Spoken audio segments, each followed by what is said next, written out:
Greetings, my friends. Welcome to another Werewolf Wednesday show.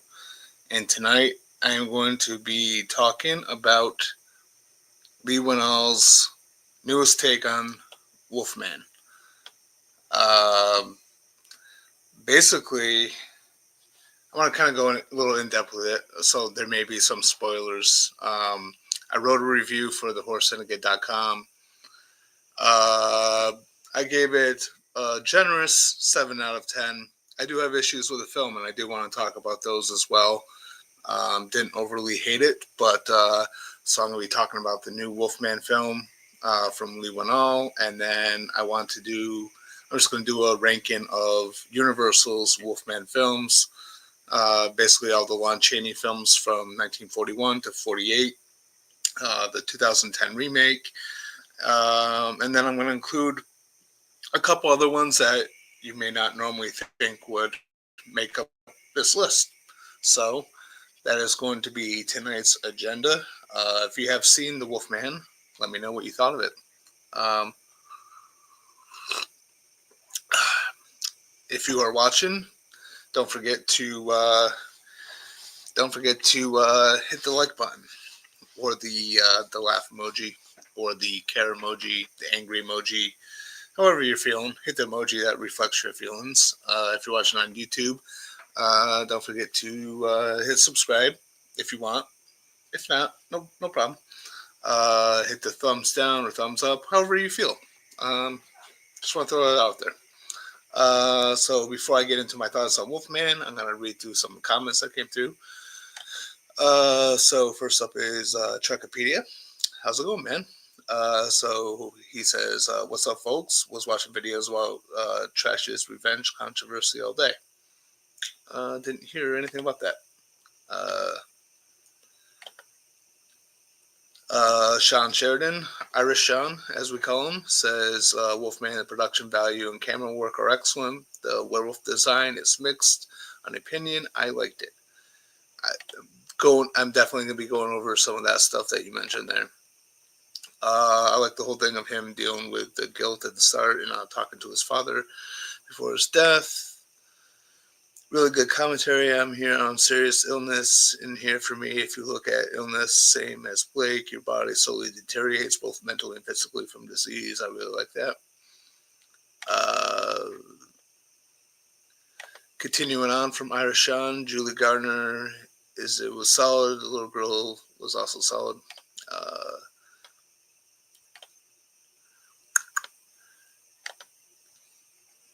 It says negative, too much exposition dump, like that whole scene where Blake is attacking them and you have the mother explain why this is happening, pretty obvious why. No need for a speech. Yep. He was mixed on Christopher Abbott as the werewolf. He was good as Blake, not terrible. I thought some of his line delivery was a bit off. Overall, good, solid horror movie. Chuck repeated response to him, saying Sean, it could be the studio made them put that in there. It's very possible, yeah. Got to dumb it down for the audience because we're too stupid to get it.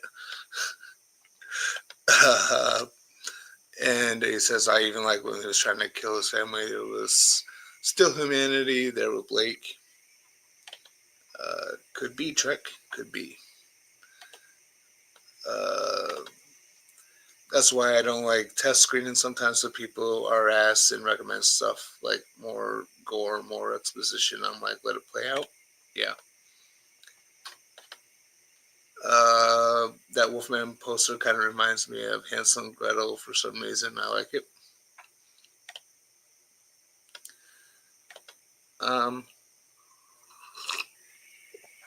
Scott Walker, how you doing? Says, sorry, Seth wasn't there yesterday for the 1981 greatest werewolf movies. I was cleaning out the junk room with my fiance Trish. I'm very sorry about that. Now I'm here. We can talk about werewolves. Sounds good to me, pal. Are there any similarities between 1940 Wolfman, 2010 Wolfman? I'll get into some stuff about that, but I will say, sort of like what Leigh Whannell did with The Invisible Man. There's very little that it has in common with the source. Matt, how's How's it going, dude? It says, Seth, last night someone broke into my apartment. They stole everything and replaced each item with an exact replica. Okay. Someone broke into my apartment. They stole everything and replaced each item with an exact replica.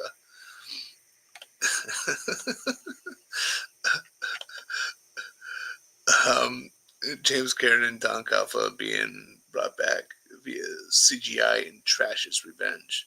Okay, I haven't never heard of Trash's Revenge. I'm gonna have to look that up.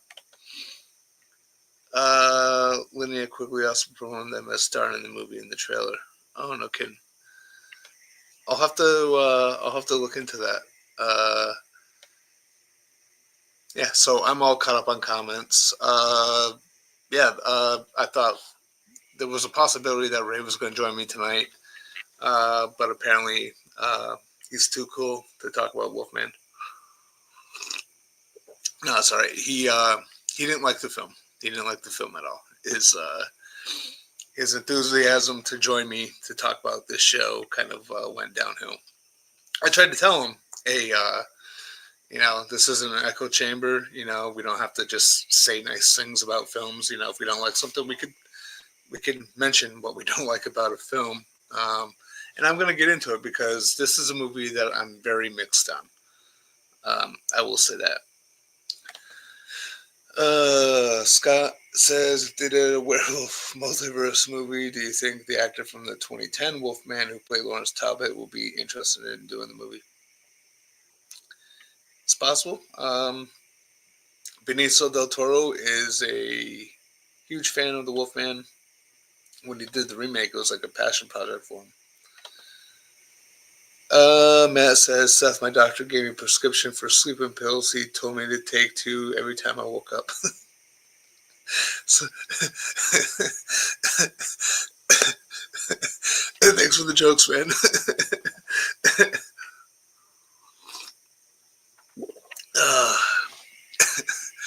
Oh boy.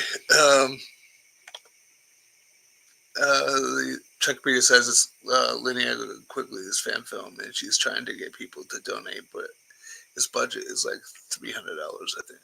Oh, I will have to look into that. That sounds interesting.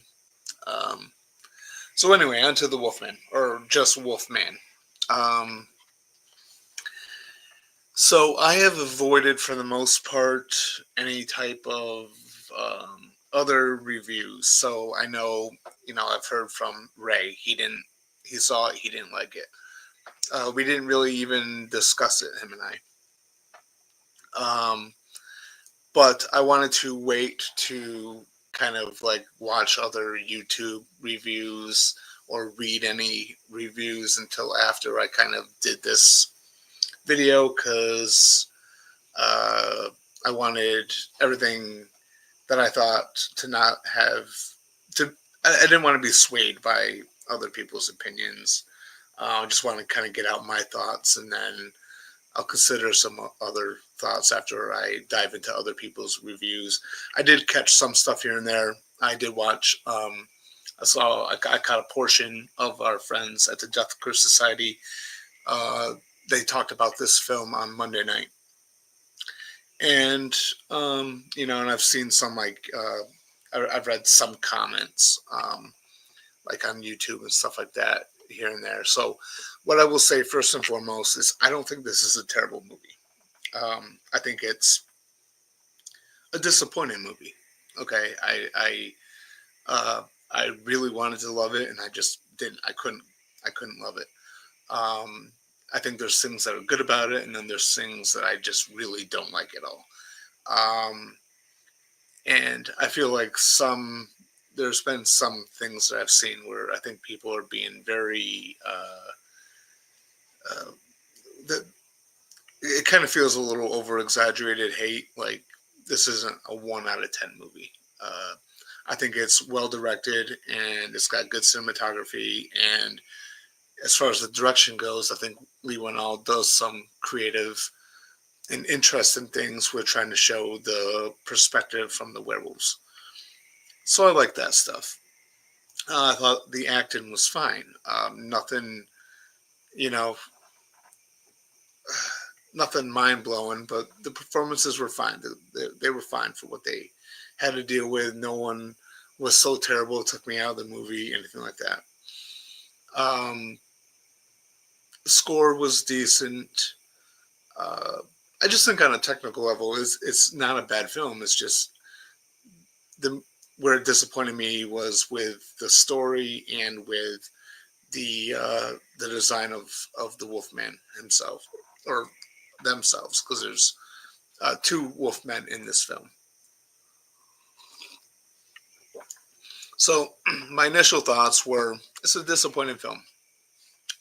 I liked it enough. I thought there was some good stuff in there that justified. I was kind of teetering on like a 6.5, but I settled on a 7. I was being generous. I may have been in a good mood when I wrote that review. If you want to read my review, just go to thehorrorsyndicate.com. Uh, it's kind of spoiler free, I think, and I just kind of dive into it there. But anyway, so uh, first and foremost, I have to say I did not like the design of the werewolves whatsoever. Now I understand that it fits this new set of rules that Leigh Whannell created for this film, where it's not so much like a supernatural thing; it's more of like an animal based like disease that some. It's sort of like uh, um, it's sort of like a myth in the area of where this takes place, that there's some sort of animal based disease that got this hiker, and what the old natives of the land referred to as face of the wolf. Um, it and so the design, I think, reflects that. It reflects this new take on the Wolfman, but that's where I kind of have an issue with it. So, one, the design doesn't look good. I jokingly said in my review that when Christopher Abbott becomes the Wolfman, I couldn't help but I couldn't take him seriously, because every time he came on screen, all I could think of was Tom Cruise's Les Grossman from Tropic Thunder. It just reminded me of that. And while I do appreciate Leigh Whannell's attempt to uh, take a unique approach to telling the story of the Wolfman and werewolves in general, I just don't like this hyper realistic thing that's kind of been happening. So he did the same thing with Invisible Man. So the Invisible Man, I thought, was a good film, but it was far different than the H.G. Wells book that it was based on. It's far different than James Whale's Invisible Man film. And instead of a scientist taking this formula that turns him invisible, instead we have a scientist who works in optics, who builds a suit that makes him invisible. And so uh, Leigh's approach to the Invisible Man and the Wolfman, he's kind of taking this really hyper realistic approach. And I just don't like it. Like, I just feel like, why not embrace the supernatural side of it? And you may say to yourself, hey, we've gotten that like 100 times over. You know, what's wrong with trying something else? And you're not wrong. I'm just saying, personally, for me, I prefer the Wolfman as depicted in the 1941 film and in the 2010 film. Um, I just don't really like this over explaining why, something is the way it is and trying to make it realistic to a certain degree. Just embrace the fantastical. You could still have things in your films that that reflect the real world, but with a splash of a supernatural thing to give it a fantastical flavor. Um, so the design was just god awful, in my opinion. And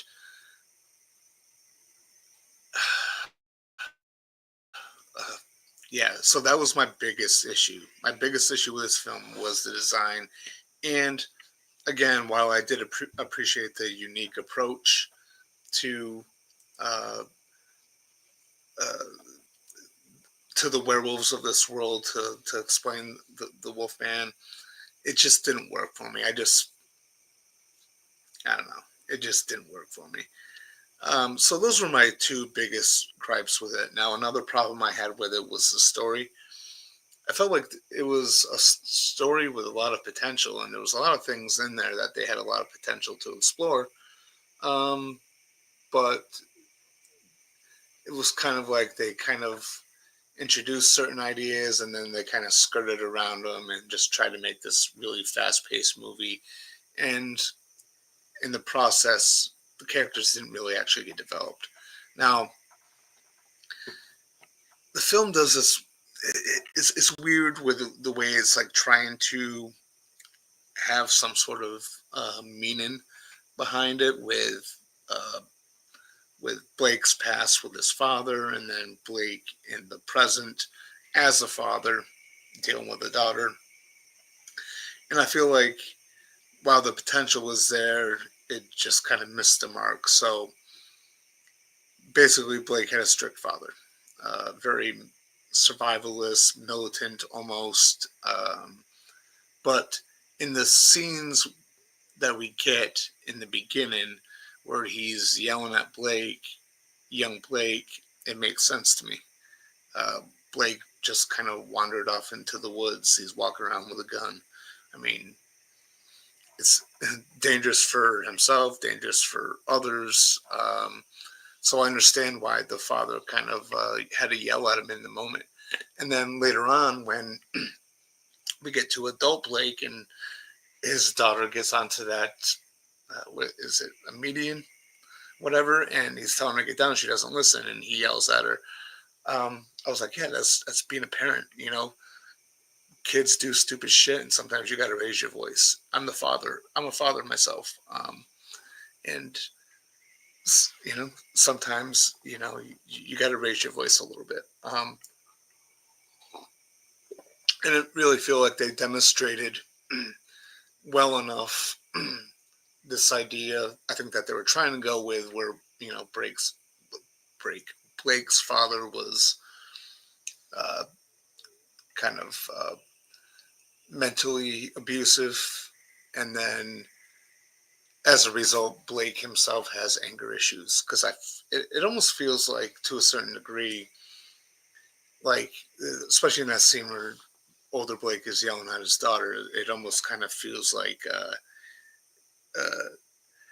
they were kind of holding him back. So like I couldn't take him seriously as getting angry because he seemed sort of like angry but soft spoken. It almost kind of seemed like you they wanted to establish the character of Blake having character flaws, especially with his anger, but they were too afraid of making him too unlikable. Maybe because the the emotional part of the story is his relationship with his daughter, and then in traditional Wolfman uh, fashion. Uh, Ultimately, these films always are they're tragedies, right? Um, so it seemed like they wanted to do this idea of you know Blake being raised by a strict and angry father, and he's teetering on the edge of his anger himself, but he's trying to be better than that. But at the same time, I don't think Leigh Whannell and his co-writers did um, did a a good job of really sort of establishing that. I feel like it was kind of I don't want to say half-assed, not at all. I don't believe they half-assed you know the making this at all, but just I don't think they went far enough to make it work that in the way that they wanted it to work. Um, So yeah, I mean, again, Wolfman 2025, I thought is good enough, like on a technical level, right? Direction, cinematography, score, good stuff. Acting, uh, not bad. No one took me out of it. Um, the setting was decent, um, but I think where this uh, film kind of falters is the story and the makeup effects. So it's a fine movie. Again, when I did my written review for thehorselady.com, I gave it a generous 7 out of 10. I was toying with 6.5. But because it's not the worst movie ever made. It's just a really disappointing film, uh, especially coming from me. So, yeah, so those were just some of my thoughts. There was a couple of things I was going to bring up, but I kind of forgot already. So, I'm just going to kind of get back to some comments here before I kind of get back into it. Uh, if you were a werewolf, and how would you feel that you found out your mom or father were the werewolf that bit you? How would you react? I don't know. So that kind of reminds me of another aspect of this, and it was kind of. I think this goes back to a question that Scott asked earlier about this new film in comparison to the original, and um, um, it's a completely different animal, right? This is not the story of Lawrence Talbot. It doesn't really try to mimic that. There are some elements from the 1941 film and the 2010 remake that are in here.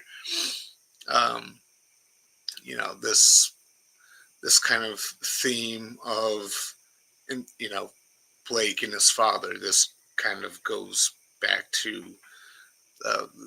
the original Wolfman from 41. The relationship between Larry and Sir John was very important. Um, it was a very warm relationship. And then in the 2010 remake, they flipped that on its head and they made it so it was a very cold relationship.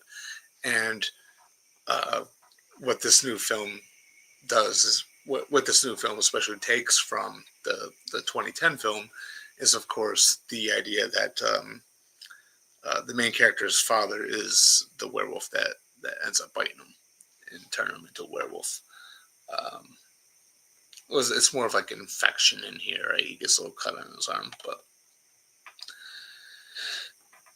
yeah, there was, it, and I went into this like not expecting anything resembling the original film, right? I knew the moment that Leigh Whannell was attached to do this film, based on what he did with Invisible Man, I knew that we weren't going to get anything close to the source material because Invisible Man, good film on its own right. I'm a huge fan of the H.G. Wells book and James Whale's movie from 1933. And like the only thing that Leigh Whannell's Invisible Man had in common with that was the title and the main antagonist. His last name was Griffin. Other than that, it was completely new story, new take, new characters. So I was, I went into this knowing what not to expect as a fan of the classic Universal film. Um, and I still walked away a little disappointed. But anyway, Trekkopedia says, by the way, I was telling people that Hellraiser Remastered is coming to theaters. That's awesome. Spread the word, man. I want it to do well. I know it's not gonna it's like a 2-day event, so it's not gonna compete box office wise. But I just want enough people to go see it, so it shows that there's interest in Hellraiser. But I'm super excited to go see Hellraiser on the big screen. Keep spreading the good word, my friend. Scott says, you know how they make other horror characters into mask and costumes, how they can do the American Wolf and London Wolf with a mask or suit. Well, I mean, what they did with this new film was, uh, was makeup and prosthetics, and uh, makeup and prosthetics looked good. I mean, the body horror aspect of it. I mean, technical level, the effects look decent. It's just the design of the werewolf, not so good. Um, oh yes, Sean's Universal Monster Ranking. I saw that you commented this last night, and I didn't get a chance to respond to it. So Sean says 10, The Invisible Man from 1933. That's surprising to me that you have that at number 10, and you got The Mummy at number 9. The Mummy has grown on me, but it's always been like one of my least favorites. So I'm very curious about uh, why you like The Mummy from 1932 more than The Invisible Man. That's interesting. 8, Dracula. 7, Creature from the Black Lagoon. 6, Frankenstein. 5, Phantom of the Opera. Ooh, so which one are you talking about? The the the silent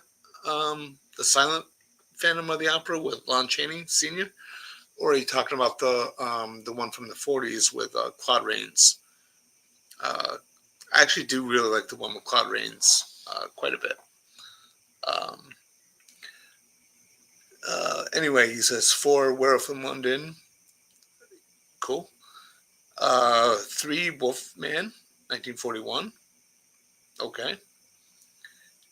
Uh, 2, Wolfman 2025, and then number 1, The Invisible Man 2020. Wow, that's interesting, man.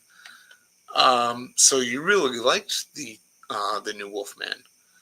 Um, that's pretty cool, man. Um,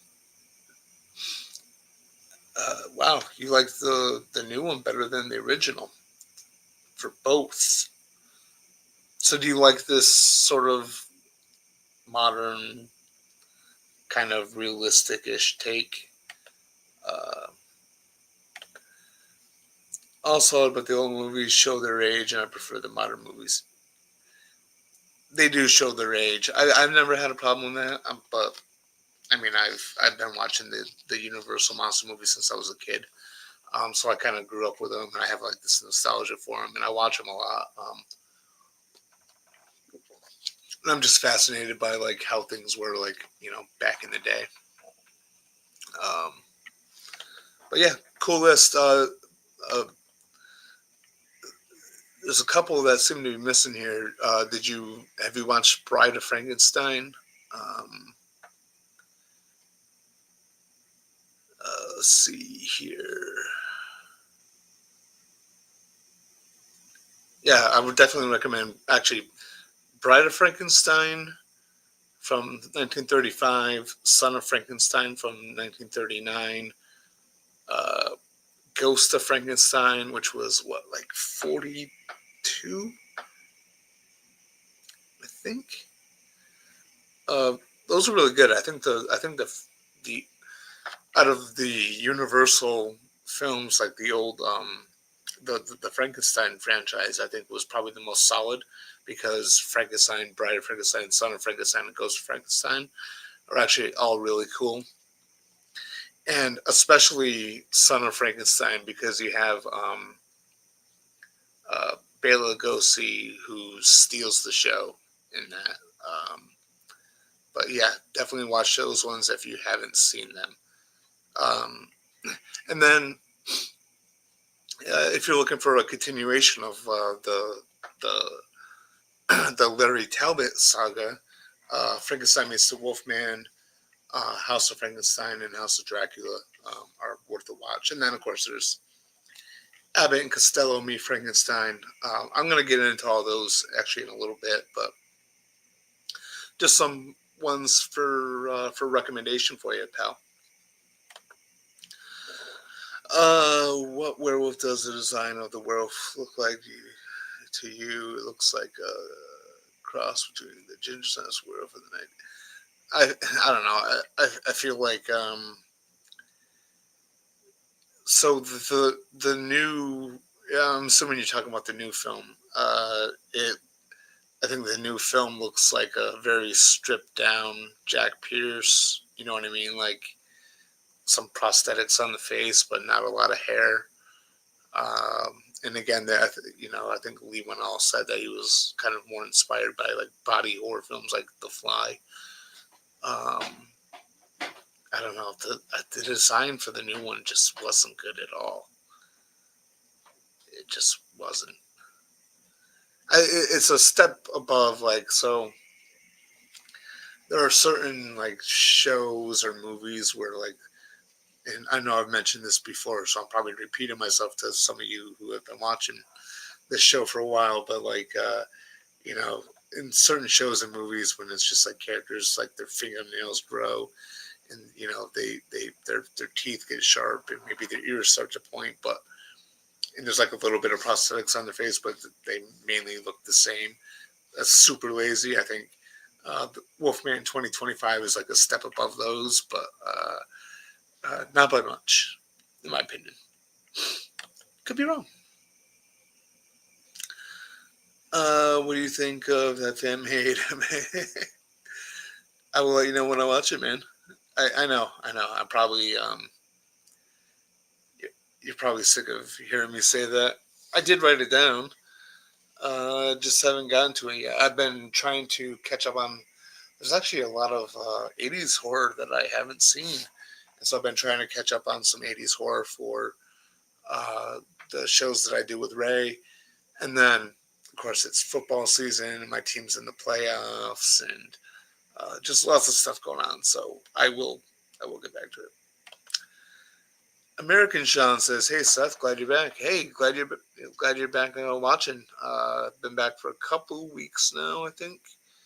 But yeah, good to have you. Good to have you here, my friend. What did you think of the new Wolfman?"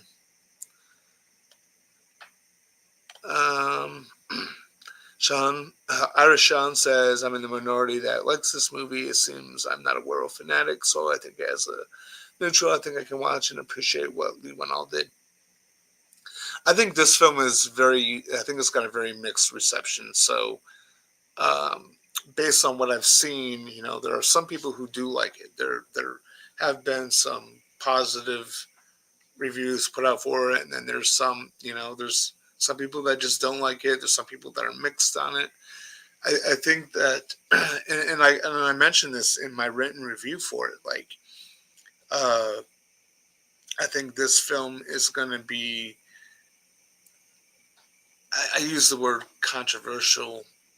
I don't necessarily mean controversial in a traditional sense, but it's going to be one that horror fans are going to debate. You're going to have all these people that say the movie sucked ass. And you'll have some people who say they absolutely love it. Some people who, like me, mixed on it. Like, there's things I like, there's things I dislike. It's a fine enough movie, but it doesn't match. I don't give my love for this new film like I have for the original Wolfman from 41 or the 2010 remake. So, but to each their own. Yeah, I'm glad you did like it. And maybe it does help that you're not a huge werewolf guy and that you're not so nostalgic for the original. I mean, that's going to happen. I think my perspective is certainly coming from the perspective of a fan of the original Universal film from 41. It's my favorite Universal monster film. And then as a huge fan of werewolves and the 2010 remake, which I will defend with my life. So, I mean, I'm glad you like it. There's nothing wrong with liking it, and there's nothing wrong with hating it. And so I was trying to get Ray to come on. I think he was a little skeptical about talking about it because he didn't like it, but it's fine if you didn't like something, you don't like something. So, Horror Gang says, "Hey Seth, hey, what's up, Jackson? How you doing, man?"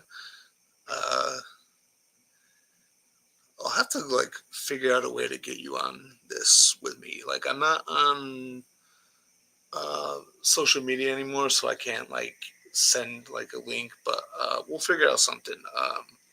Because especially with you, like in Universal films, I feel like I should have you on uh, to talk about that.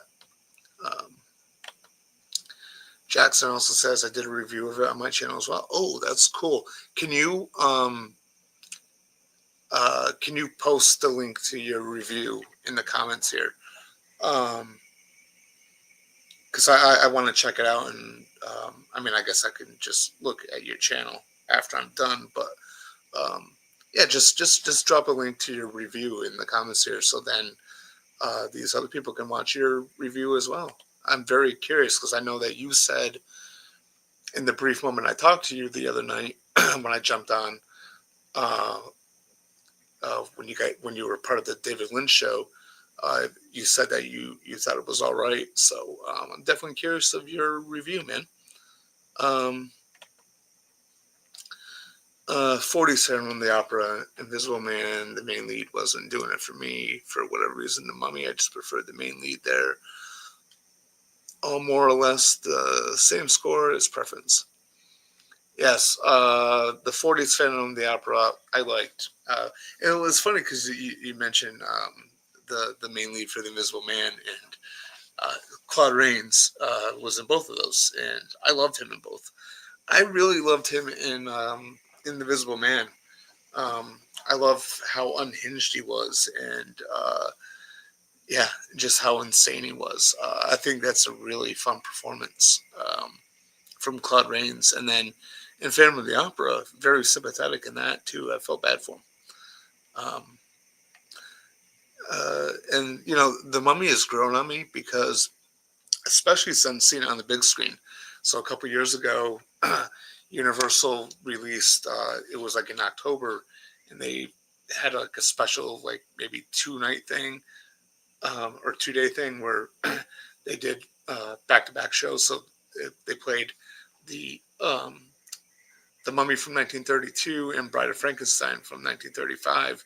And so seeing them on the big screen was just awesome. And I just had a whole new appreciation for the Mummy since then. When it comes to the Mummy, I actually prefer the sequel, the original sequel, The Mummy's Hand from, I think, what was it, 42? 42 or 44?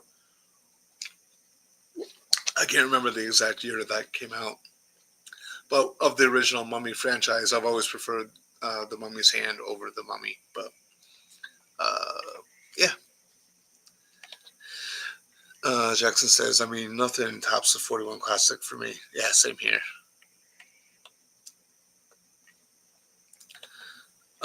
Sean Sheridan says, I bought a film collection off iTunes 2 years ago, so whatever was in that, and I rented Werewolf of London. Okay. Yeah, there's tons of other, like, there's like tons of sequels and stuff to the original monster films, so I don't know, I think they're all worth checking out. There's a total of 3 Creature from the Black Lagoon films. There's the 4 main Frankenstein films, and then there's the crossover films that are more, to me, Larry Talbot stories, but lots of good stuff from the old Universal if you're in the mood to check out more. Highly recommend Bride of Frankenstein though if you haven't seen that, and Son of Frankenstein, Frankenstein Meets the Wolfman, The Mummy's Hand. I thought Son of Dracula was pretty good. Dracula's Daughter was okay.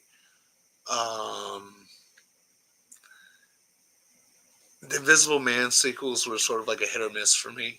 The Invisible Man's Revenge was pretty cool, but it was different because the Invisible Man was actually the good guy in that. And then The Invisible Woman was more of a slapstick comedy. Yeah, yeah. Whenever you can, check out some of the other Universal classic films. I have been to a lot of costume stores over the years. I had not seen American Wolf London Mask with costume. How come? Do you think that would be kind of cool? That'd be kind of cool. Yeah, I'm not sure. Sean says, maybe it's me, but I found with all these movies, because of the hour-long runtimes, the stories were not as fleshed out as should be, where the Invisible Man 2020 and Wolfman feel more. And it's true. I mean, like the old Universal movies, I mean, especially they they end abruptly. Um, and yeah, they're very short. So I definitely understand that. Definitely. It was just like it was the films of the times, like they're dated to those time periods. American Sean says, I'm glad to be here. I enjoyed the film, but I have some medical concerns. Oh, well, I hope everything's okay with you, man. Yeah, glad you're back, and hopefully you're doing well, my friend. I should be back for good now. I know I abruptly went on hiatus in November as I worked out some personal issues, but hey, I'm back. Werewolf Wednesday's back, so yeah, hope to see you every week. Sean Sheridan says, The Invisible Man was bottom because I felt the most that suffered from that. I felt it was like Batman Begins without the original story. Has one, yes, but it's not fleshed out well. Yeah, I mean, it was. I think the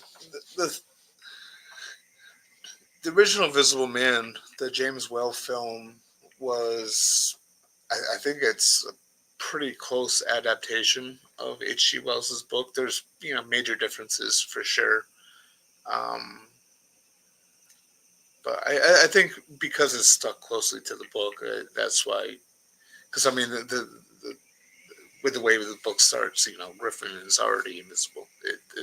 The movie and the book begin the same, So yeah, I mean, I get that.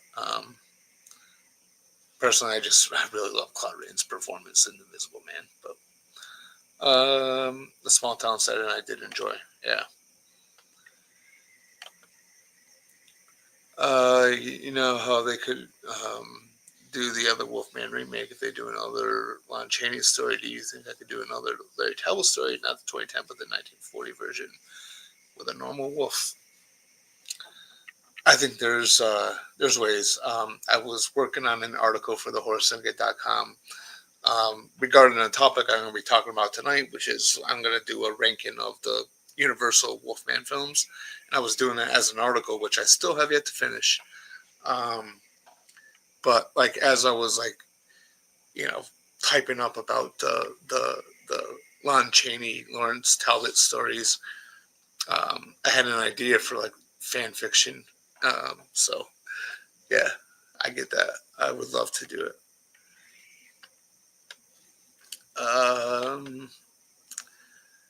Jackson says, "Hope that link worked." LOL. I didn't see a link.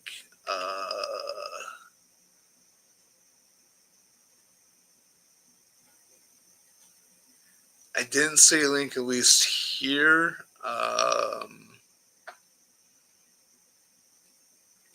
But maybe it went through. I don't know if did you like reply to your comment with the link. Maybe you can see it that way. If not, we'll figure it out. But yeah, I just want to kind of draw people to your channel so people can check out your review. And so I could check out your review as well, because I'm very curious of your thoughts.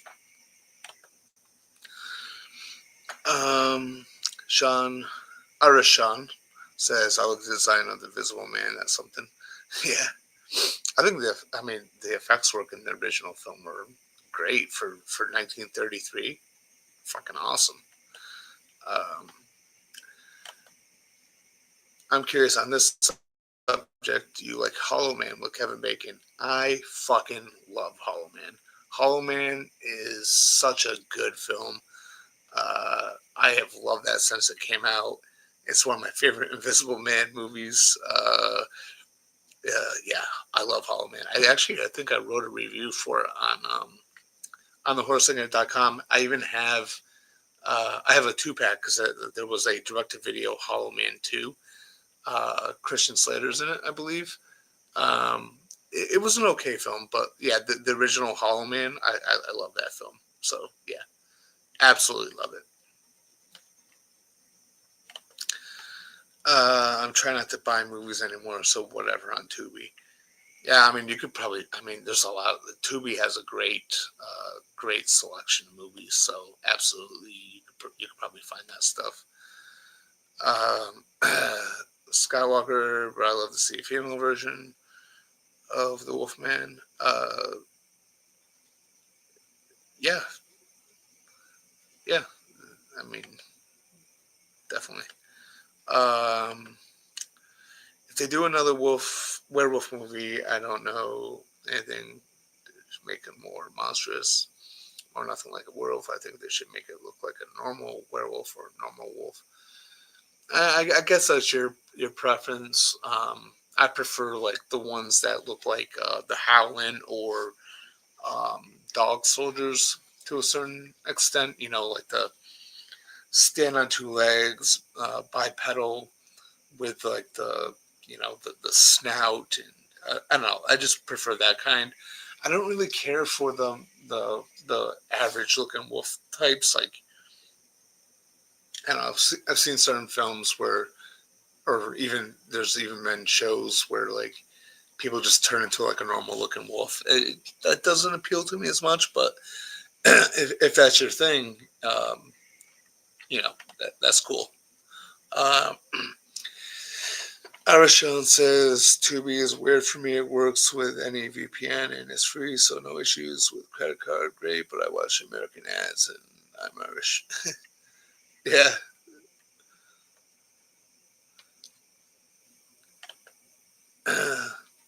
Are there any similarities between the Invisible Man and Hollow Man? Very minor. I mean, it's basically got the same idea. The scientist turns himself invisible, can't turn himself back, and goes insane in the process. Hollow Man, I think, is definitely inspired by H.G. Wells' The Invisible Man to a certain extent. And to avoid copyright with Universal, they just called it Hollow Man. But it's different. It's its own thing. I love Hollow Man. American Shell says I had a heart attack, minor, but it was a wake up call. Wow, damn. Uh, Glad that you are better though. Yeah, man. Hope all is well with you. That's quite scary. Uh, uh, yeah, I don't want to ask personal questions here, but like, I don't know. You say it's like a wake up call. Is there like stuff you're gonna be doing differently now? Like you a smoker that's quitting smoking, stuff like that. I don't know. Just yeah. Glad you're doing well, man. That's scary. Um, Sean Sharon says, yeah, that hiatus. I thought, are they dead? No more Hurricane. Thankfully not. No, no. Well, at least I don't think I died. Maybe I did. Yeah, I was just I quit drinking and I had to work on that, and it was a big struggle. And I didn't feel like I was in the best shape to do shows. So, um, so yeah. The dude who played Invisible Man I thought was good, but it was a bit too mustache twirling villain for my taste. Yeah, I could see that. I could definitely see that. What's wrong with four-legged werewolves? Because it makes them more like a normal wolf. There's nothing wrong with it. I mean, like my favorite werewolf film of all time, and my favorite horror film of all time is American Werewolf in London, which has the the the quadrupedal. Um, it's just I prefer I prefer the bipedal. Um, and I mean, cool stuff too, like the 2010 Wolfman film where there was a couple of scenes where when he's running, he gets on all fours. I mean, that was pretty cool. Um, yeah.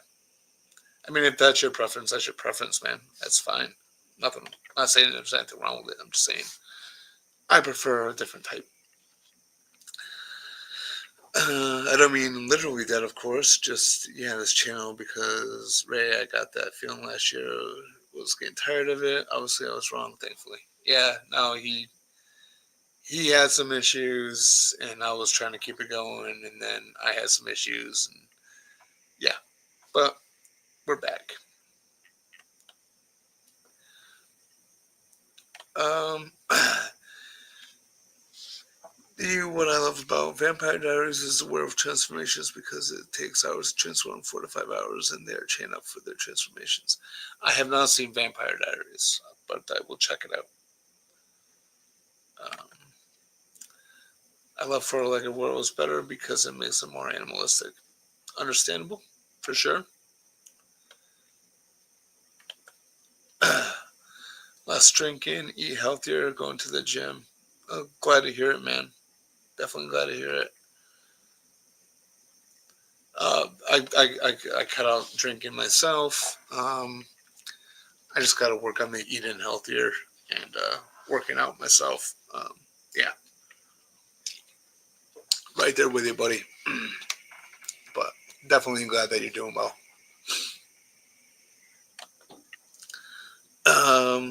Jackson says, I've also reviewed every single Universal Monster film. It was my favorite thing I've ever done in my YouTube career. It was the whole series, one for each day. Wow, I'm going to be like probably watching a shitload of your videos. I really got to check out your stuff. Yeah, because I absolutely love the Universal films. And I'll figure out a way to, yeah, I'll get a hold of Ray and see what I can do about getting you to guest on sometime, so we can talk about that stuff. CT says, "Congratulations on stopping drinking, Seth. Thank you. It's been a struggle. It's really hard to knock out an addiction, but had to do what I had to do. But thank you. I've been drinking a lot of coffee in the meantime. I'm a coffee fiend now. I went from like drinking like 2 cups a week to uh, at least 3 cups a day. Probably not good for me, but yeah. Still got to do that We Love Christopher Nolan stream for Ray. Yeah, definitely. Honest opinion about American Wolf in London. Does the wolf look like? I mean, you've asked this before. I don't know, like maybe a cross between both. I mean, what do you think? Uh, do, do you think it looks like one or the other? You tell me.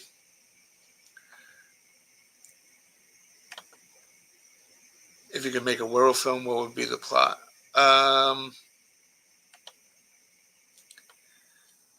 I'm not going to say because I'm actually working on a script. I got lots of stories kind of brewing in my head. Um, yeah, it's hard to say, but so I got multiple werewolf stories kind of brewing in my head. I know one possible thing I would like to explore is other shifters, Rougarous. I think that'd be kind of fun to kind of put werewolves and other types of shapeshifters together in a story, and that's kind of what I'm working on right now. There was a, I think I told the story before, but like back when I was 18 or 19, I wrote my first original full-length screenplay that I wrote was a werewolf story, and it's kind of become like my baby. And over the years, I've rewritten it as a script. I've then thought, oh, maybe I'll turn it into a novel instead. And then I thought, oh, I'll turn it into a comic instead. Uh, I just got to kind of get down, nail a format for it, and just, I think novel for that one. I think for sure. But then there's so many other werewolf stories I have in my head.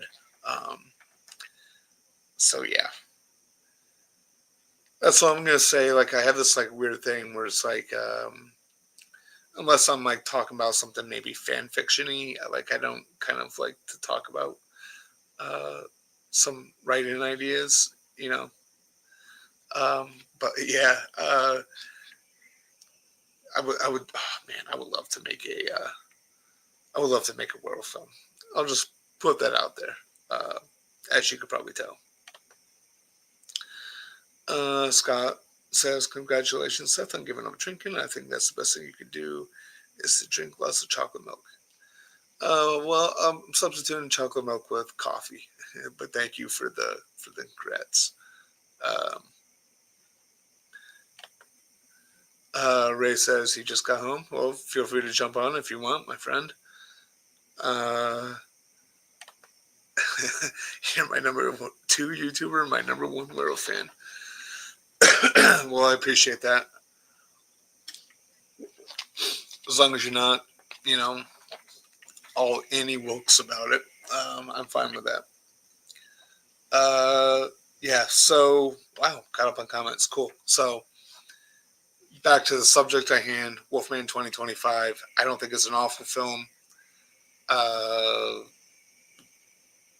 but I was disappointed by it. So, uh, to check out my more complete thoughts where I'm not rambling and saying, and having brain farts, go to thehorrorsyndicate.com. My review should be right there.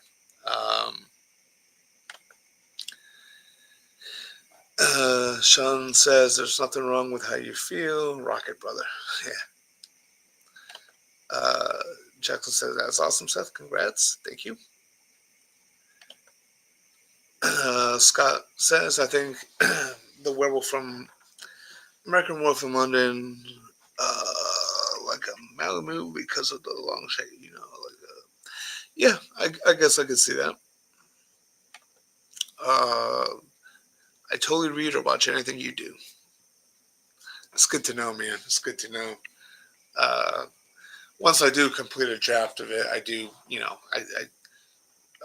I'd like to kind of send it out to certain people to get some feedback. So yeah,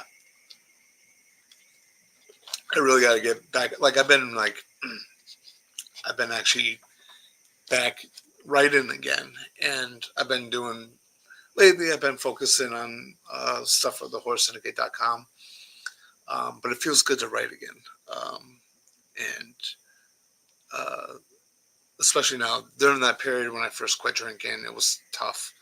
But now that I've had some time, I'm really enthused to get back to writing.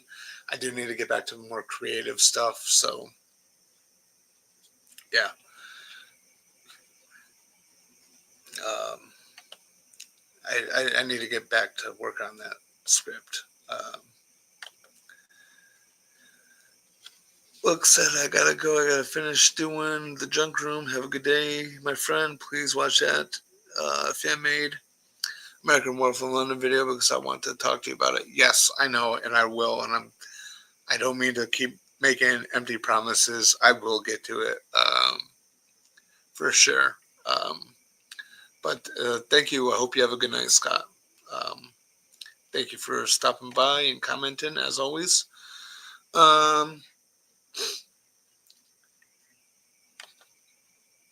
Sean says I would love to read your werewolf script.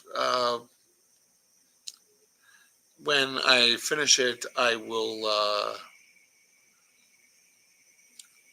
find a way to get a hold of you. My earlier werewolf script, I mean, that was was I 19 when I did it, and I'm 41 now. I gotta print it out. It's actually down in my basement, but the computer I use is long gone. So I can't really send that out, and it's not very good. It's very well. I did 2 drafts of it. I did a rough first draft, which came in at like 123 pages, and then the second draft, which was definitely the better version of it, was like 117 pages. Um, but yeah, um, yeah. I mean, I'm excited to get back to writing. So, but once I get some stuff completed, I'll be in touch. Okay, so anyway, I'm all caught up on comments. Now I want to get into the second part of the topic for tonight. Holy shit, I've already been on for an hour. Um, so this is tying into an article that I haven't finished yet. I'm going to be finishing hopefully this week, and I'll have it up on the horseandit.com. But I wanted to rank Universal's Wolfman films. Now, what I included on this list was the 5 films with Lon Chaney Jr. from 1941 to 1948.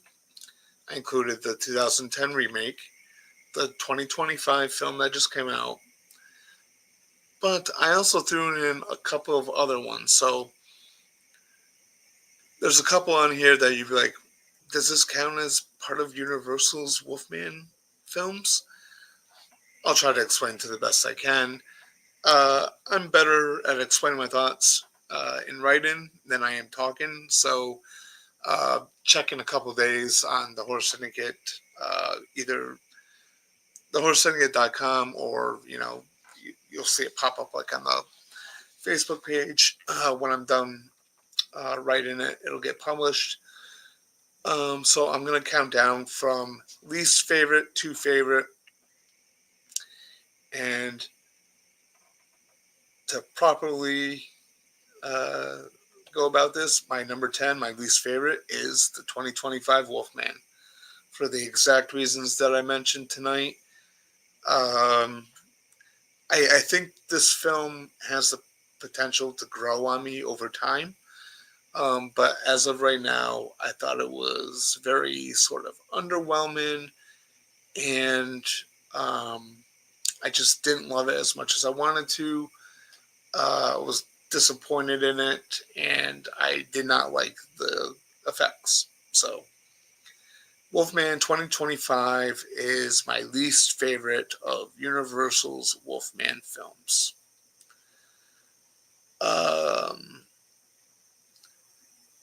Coming in at number 9, this may shock some people, Abbott and Costello Meet Frankenstein.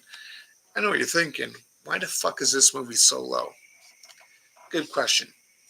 It's a super fun movie, right? It's got Abbott and Costello meeting with Bela Lugosi's Dracula and Lon Chaney Jr.'s Lawrence Talbot. I was skeptical about putting this on the list because it is a comedy. However, I had to include it because of the fact that Lon Chaney Jr. is really, besides, you can count Rico Brown in playing the Gill Man for the underwater scenes in the 3 creature films, but aside from that, Lon Chaney Jr. is the only actor to play the same character throughout all of the Universal films. And this was his last appearance at it as Larry.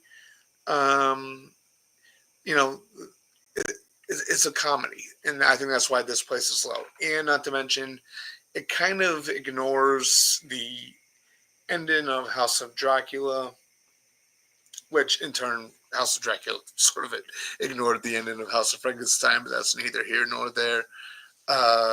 This one, Larry Talbot's just back. He's not cured anymore, and there's that. So it's a fun movie. It's just like when it comes to the Universal Wolfman films. It's sort of like on the bottom of my list because while it's fun, I don't really think it does many favors for the Lawrence Talbot character. Let's see, where's my next one? I'm just trying to. I loaded everything out of order, of course. Okay, next up is House of Dracula. It's a watchable movie. House of Dracula just, to me, it felt like it was kind of like a retread of some stuff from like House of Frankenstein, especially. Um, Larry Talbot's just like Abbott and Costello, Me Frankenstein. Larry Talbot's just back just because. Um, I feel like this film does have sort of like a proper ending for the Larry Talbot character in the fact that he gets cured finally after all this time. But uh, everything going on with Dracula and the mad scientist, I can't remember the character's name. It's not nearly as interesting, so it kind of seems more like paint by numbers to me. Um, but I think it's fun. It's watchable. I enjoy it, but it's number 8 for me. Um, Coming in at number 7 on this list is going to be one that, now this is one of the ones that I'm talking about where I included on this list and you may question it. And number 7 is Van Helsing. Um, Actually, let me just double check something real quick.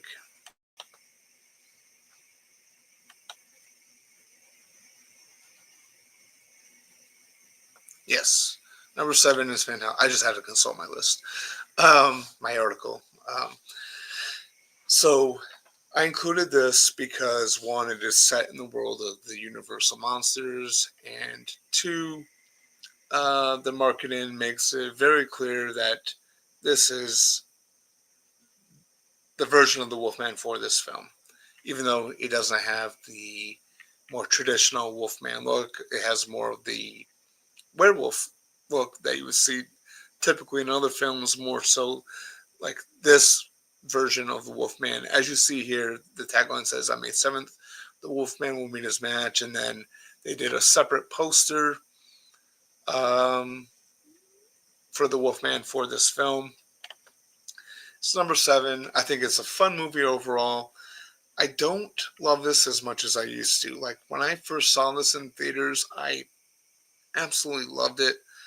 I will say the opening scene in black and white still is an amazing scene. I can watch that scene every single day. I love it. It's great. A great little tribute to the classic Universal films.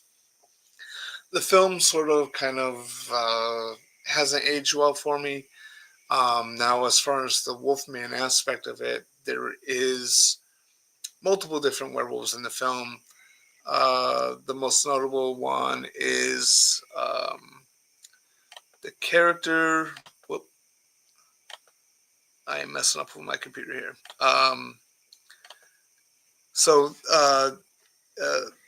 character Velkin, played by Will Kemp, is essentially the Wolfman for a chunk of the film. Not really much happens with him other than he eventually becomes captured by Dracula and tortured by Dracula. And then, of course, Hugh Jackman's Gabriel Van Helsing becomes the Wolfman in the end to fight Dracula. I think it's a fun popcorn movie. I just don't love it as much as I used to.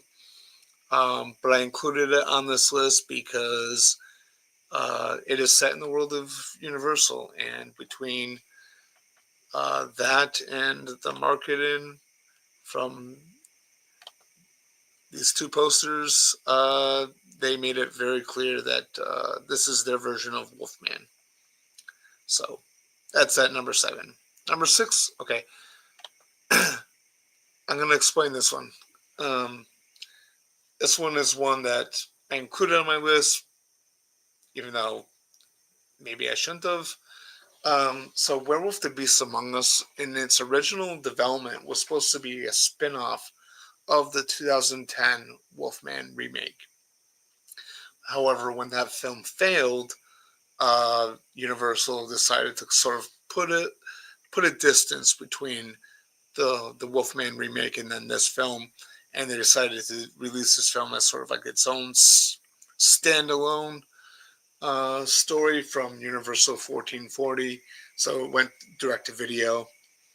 But I feel like even though they try to put a distance between this film and the 2010 Wolfman, it still almost kind of feels like a spinoff of Wolfman 2010. It's a period piece film. I think the setting looks really good, and the period piece stuff looks really good in it.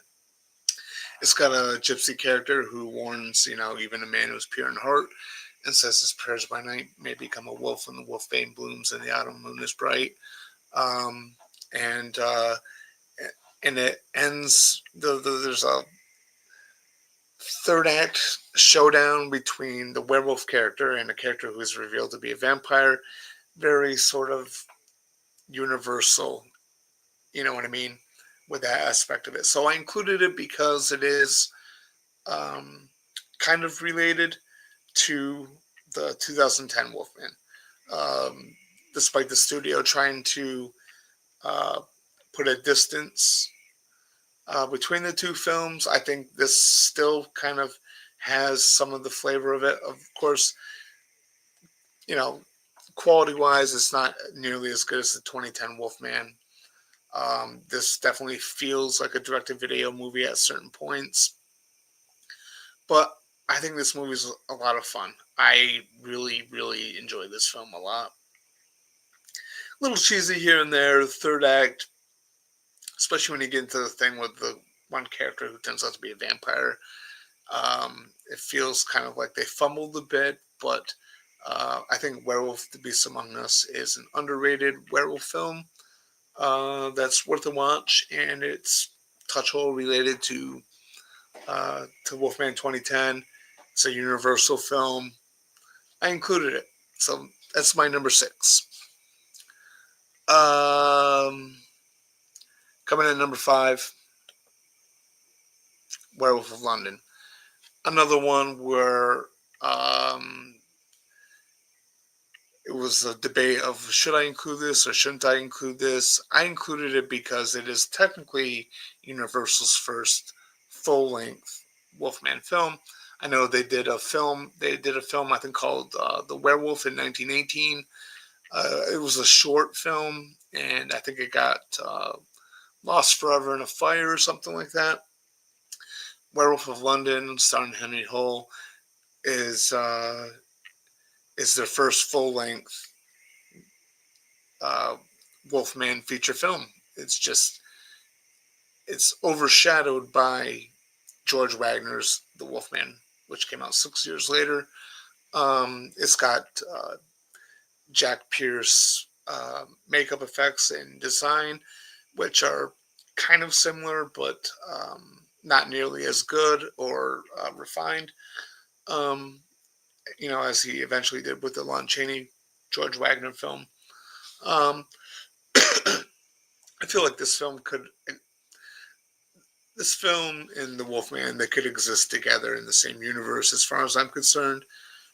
I included this just because it is Universal's first Wolfman film. It's Henry Hull's character becomes the Wolfman.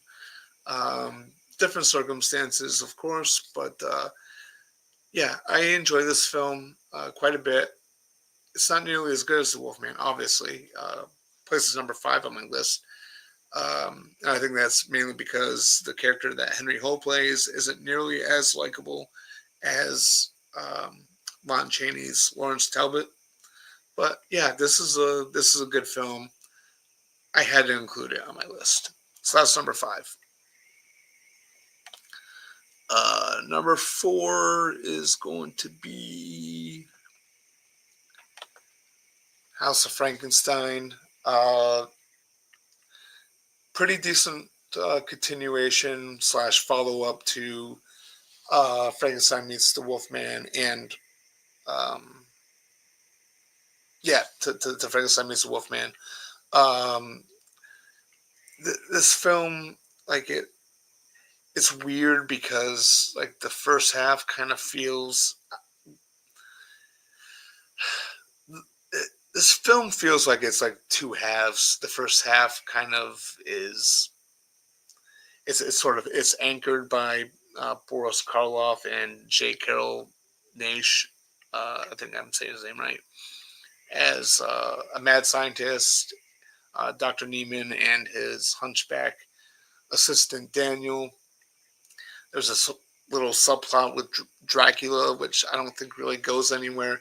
The film actually gets really good once Lawrence Talbot comes into the picture.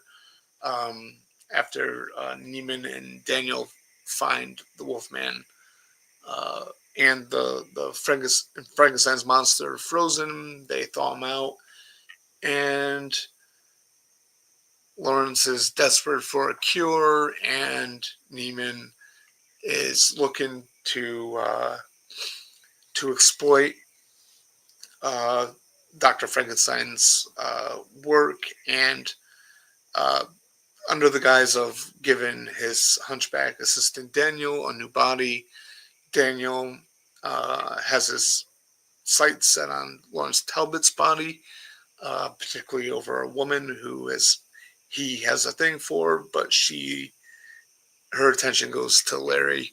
Um, yeah, I think this is a good fun film. Uh, Again, it's a movie of two halves. First half not so great, but the second half I think is really good, really solid, and yeah, I really enjoyed it. And so that's my number 4. Uh, Number 3, Frankenstein meets the Wolfman. Excellent sequel to the Wolfman. Even though Frankenstein's name comes first in the title, this is essentially the Wolfman Part 2. Uh, Larry is awoken after grave robbers remove the wolf's bane from his casket, and he becomes desperate to find a cure. He seeks out Maleva, and together they go looking for Dr. Frankenstein, only to find that Dr. Frankenstein is long dead, and so uh, Larry desperately tries to meet up with Frankenstein's daughter, Elsa, to get his notes, and yeah, uh, this is, I think, a really, really good sequel to The Wolfman. Um, I love, like, one of my favorite things about it is actually the inclusion of Maleva. Um, if I feel like every scene with Larry and Maleva, they feel like they have some weight to them. You know what I mean? Like their history together. The idea that Maleva's son Bela is the one that turned Larry and cursed him forever. It just adds some weight to it, and it kind of sucks that Maleva at a certain point she just kind of disappears from the film. Um, I really wish that she continued on as a supporting character uh, to join Larry for the other films, because I feel like to me she's a significant supporting character because of this movie alone. Sure, I missed Claude Rains as Sir John, or Evelyn Ingers as Gwen, but I really liked the inclusion of Maleva to join Larry on this journey, and I think this film is really fun. It's got a really cool final battle between the Wolfman and Frankenstein's monster. Um, Another thing that's a little disappointing with it is it's, as much as it's a really great sequel to the Wolfman, it's an okay sequel to Ghost of Frankenstein, and it's only okay because uh, they purposely cut out sort of the ties to that film. Like, I wish they acknowledged the fact that uh, uh, that the monster has uh, Igor's brain, uh, and that the monster, because of the procedure, the monster is blind. I wish there was the acknowledgement of that. I understand the reasons behind it, like when they showed it to an audience and the audience laughed when Bela Lugosi spoke. Um, but I felt like that was a missed opportunity because, one, Bela Lugosi as Igor was incredible performance in both Son of Frankenstein and Ghost of Frankenstein, and the fact that he plays the monster in here, it would have been just perfect. But yeah, this is number 3 because um, I love this film a lot. Number 2, Wolfman 2010, a film that I will defend to the grave. This movie, I think, is incredible. It's an incredible remake. It's faithful to a point. However, it also has its own identity. So what they do here, what I really like what they do here is, so in the original film, the relationship between Larry and his father is very warm, um, and uh, and that essentially leads to the tragedy of it, right? With Sir John has to kill Larry at the end, kill his last remaining child, um, and then, but with here, they make it very cold, and they support this with the idea of Sir John being a werewolf, which is something that they hint at and reveal early on in the film. It's not just the third act transformation. Like it's known that he's the werewolf throughout the entire film, and that's a big part of it. But I think this film is beautifully shot. Rick Baker's makeup effects are incredible. One of the things that always irritates me is that when the effects of this film are brought up, people always talk about the bad CGI effects for the transformations, but like no one seems to talk about Rick Baker's awesome makeup effects. I think this film is great. It's fantastic. I watch it a lot. If you do watch this film, watch the unrated director's cut. There's nothing wrong with the theatrical cut, but I think the unrated director's cut feels more of like a complete film with a complete story. I dive into this actually quite a bit on thehorsesyndicate.com. I have an article called In Defense of the Wolfman 2010. Check it out. Um, I'm just kind of speeding through my thoughts here. Again, I am going to have this new article where I have this ranking there with more, with better explanations, with a lot less ums. Okay. And of course, number 1 is the original 1941 Wolfman.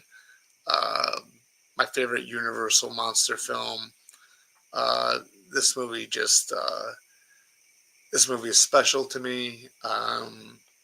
It's got great performances from Lon Chaney Jr., Claude Rains, Evelyn Ankers, Maria Oskinspea.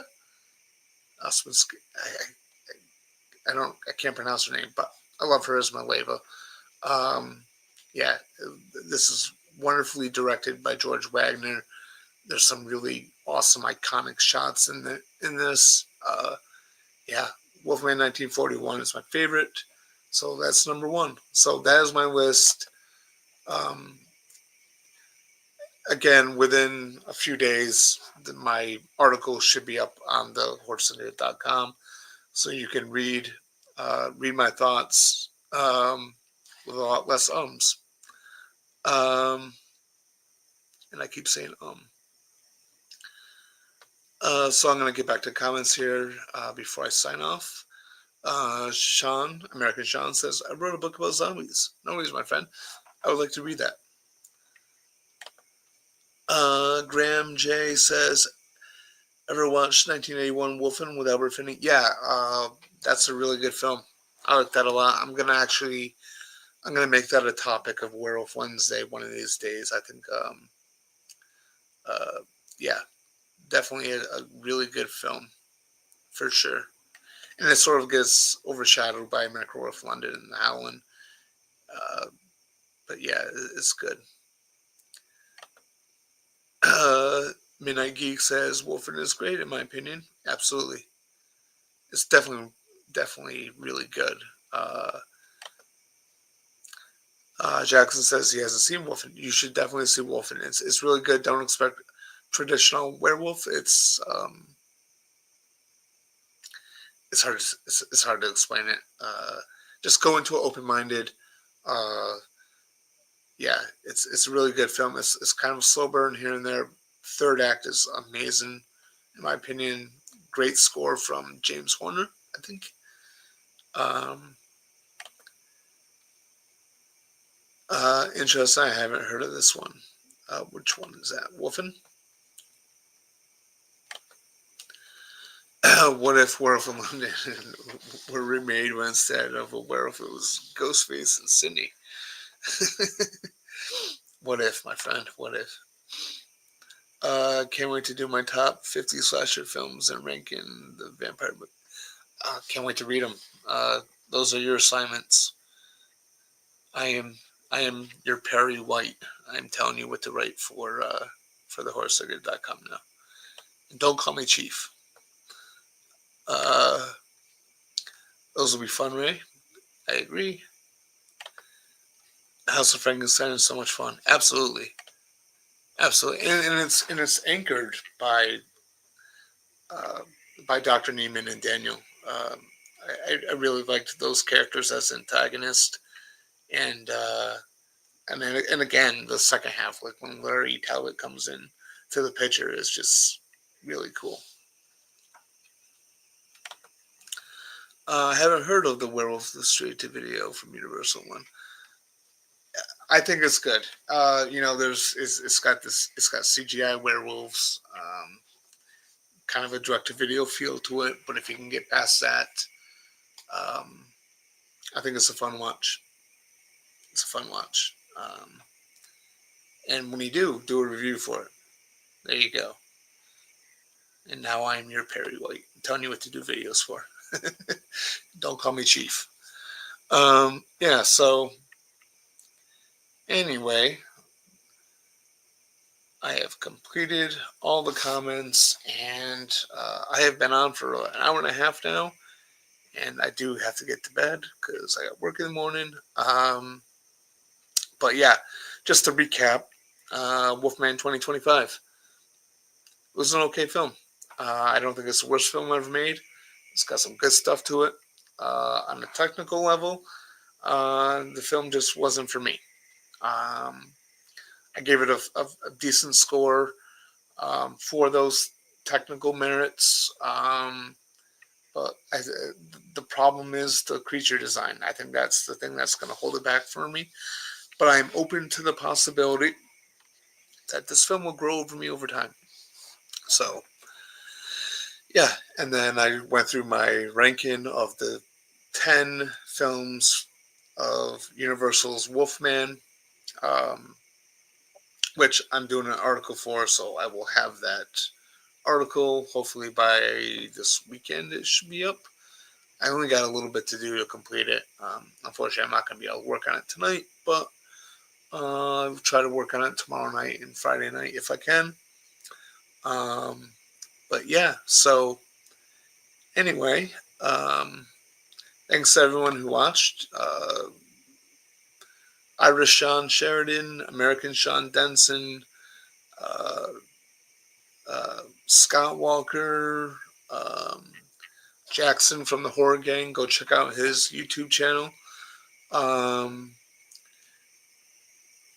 Ray, who is the godfather of the Horror Syndicate, uh, who is on assignment doing some articles. Look for those pretty soon. Thank you to Midnight Geek, Graham J. Let's see if I'm forgetting anyone. CT Salem. Um,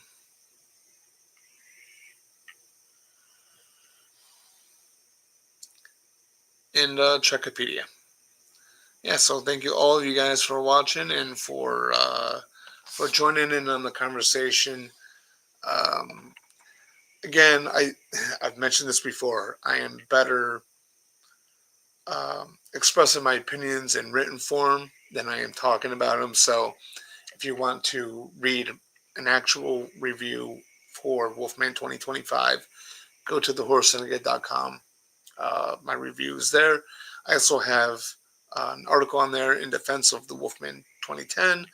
I have ranking and reviews of all 8 Howland films on there.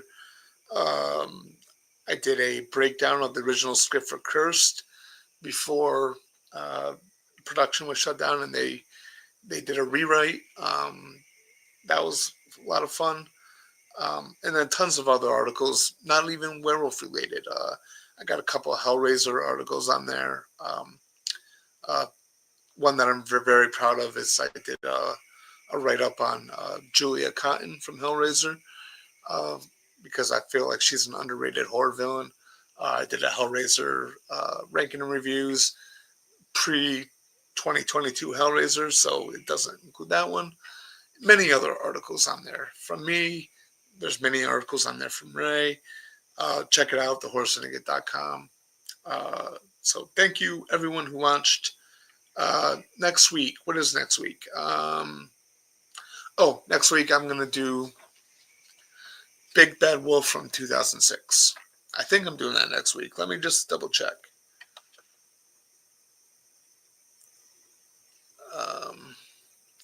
Just want to make sure. Yes, so next week I'm going to do Big Bad Wolf from 2006. The week after that, on Wednesday, the 5th of February, I will not be doing a show because I will be an hour away in a movie theater watching Hellraiser remastered with a new 4K transfer. I'm super excited for that. So next week, Tuesday, Ray and I will be back with top 10 of 1982. Wednesday, I'm covering Big Bad Wolf of 2006. Hope everyone has a good night. Thank you. And I will see you next week.